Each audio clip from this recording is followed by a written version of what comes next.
भारत के 7 वीवीआईपी अपराधी जिनके लिए जेल भी किसी महल से कम नहीं। ये हैं वो कैदी जिनकी जेल की चाय भी सिल्वर कप में दी जाती है। यहाँ सजा सलाखों के पीछे है, लेकिन लाइफस्टाइल बाहर से भी महंगा। नंबर 7, सुकेश चंद्रशेखर। तिहाड़ और मंडोली जेल के इस कॉन आर्टिस्ट की कहानी किसी क्राइम थ्रिलर से कम नहीं। मनी लॉन्ड्रिंग, हाई प्रोफाइल ठगी और जेल के अंदर से उगाही रैकेट, सब कुछ मीडिया में छाया रहा। आरोप है कि जेल के भीतर इन्हें आईफोन, महंगे कपड़े और आरामदायक सुविधाएं तक मिलती रहीं। अदालत तक को कहना पड़ा कि इन्हें एयर कूलर दिया जाए। कहते हैं इनके सेल में महज सलाखें नहीं बल्कि एक ऑफिस जैसा माहौल होता था। ऐसा लगने लगा था मानो जेल इनके लिए सजा नहीं बल्कि नया हेडक्वार्टर हो। Number 6, VK Sasikala. तमिलनाडु की राजनीति की पावर लेडी जो परापन्ना अग्रहार सेंट्रल जेल में भी वीआईपी बनी रहीं। जांच रिपोर्ट में दावा हुआ कि इनके लिए अलग किचन बनाया गया जिससे ये अपनी पसंद का खाना बनवा सकें। अफसरों पर रिश्वत लेकर सुविधाएं देने के आरोप लगे। जेल में भी इनका अंदाज ऐसा था मानो मुख्यमंत्री निवास से सिर्फ लोकेशन बदली हो, लाइफस्टाइल नहीं। ये कहानी बताती है कि पावर और पैसे का कॉम्बिनेशन सलाखों के पीछे भी कमाल दिखा सकता है।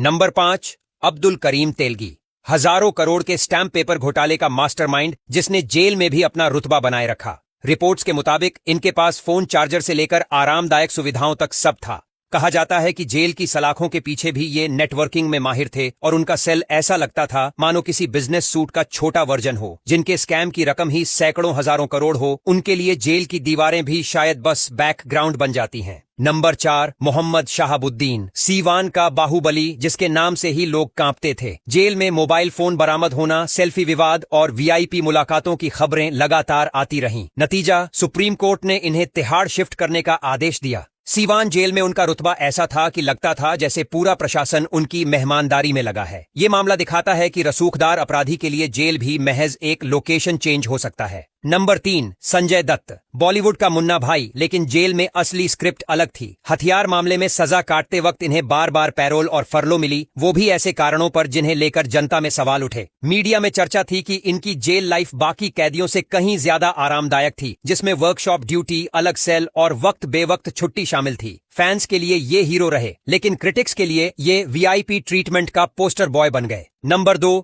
लालू प्रसाद यादव। फोर्डर स्कैम में सजा मिलने के बाद लालू यादव की जेल लाइफ ज्यादातर अस्पताल वार्ड में गुजरी। आरोप लगे कि ये मेडिकल कारणों का सहारा लेकर सालों तक हॉस्पिटल में ही रहे, जहां विजिटर्स का आना जाना और स्पेशल खाने पीने का इंतजाम चलता रहा। उनके समर्थकों का कहना था कि ये जरूरत थी, लेकिन विरोधियों ने इसे जेल के भीतर से राजनीति करने का तरीका बताया। लालू का अंदाज था कि सलाखें हों या बिस्तर, पब्लिक कनेक्शन बरकरार रहना चाहिए। नंबर 1, गुरमीत राम रहीम सिंह। डेरा सच्चा सौदा प्रमुख और विवादों का बादशाह, जो हर बार पैरोल पर आने के बाद सुर्खियों में रहता है। बार बार और लंबी पैरोल, कभी 40 दिन कभी उससे भी ज्यादा, ने लोगों को सोचने पर मजबूर किया कि ये सजा काट रहे हैं या छुट्टियों पर हैं। पैरोल के दौरान डेरा परिसर में रहना, भक्तों से मुलाकात और हाई सिक्योरिटी का कवच, सब कुछ वीआईपी पैकेज जैसा लगता है। ये मामला दिखाता है कि जब पावर, पैसा और फॉलोइंग तीनों हों तो जेल भी बस एक औपचारिकता लगने लगती है।